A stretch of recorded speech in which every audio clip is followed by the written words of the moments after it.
Samantala, malakihang taas presyo sa langis ngayong araw, sumabay sa kalbaryong hatid ng baha sa mga motorista. Yan ang balitang tinutukan.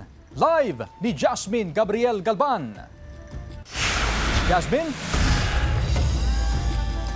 Chris, kasabay ng oil price increase ngayong araw ang panawagan ng iba't ibang transport sector sa LTFRB na maaprubahan na ang kanilang fare increase petition. Kalbaryo sa mga motorista ang pagbiyahe dahil pahirap sa kanilang mga binabahang kalsada at doble pahirap pa raw ang pagsipa ng presyo ng mga produktong petrolyo.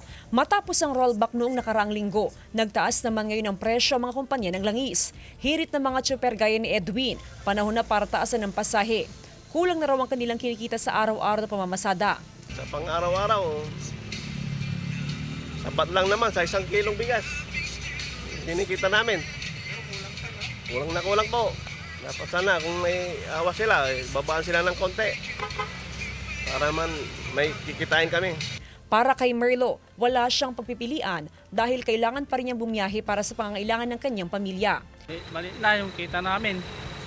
Bumaba na yung kinikita namin 600 ganun. Matas na yung diesel, babiyahe pa rin kasi kailangan ang kita para sa pamilya.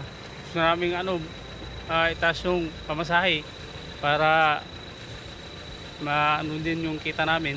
Epektibo ngayong araw, nasa 2 pesos and 49 centavos ang taas presyo sa kada litro ng gasolina, 3 pesos and 84 centavos sa kada litro ng diesel, at 5 pesos and 1 centavo sa kada litro ng kerosene.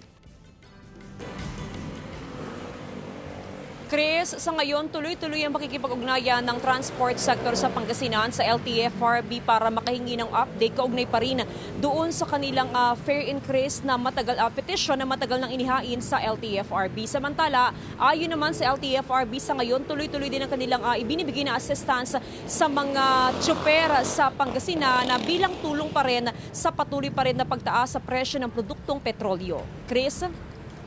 Maraming salamat, Jasmine Gabriel Galban.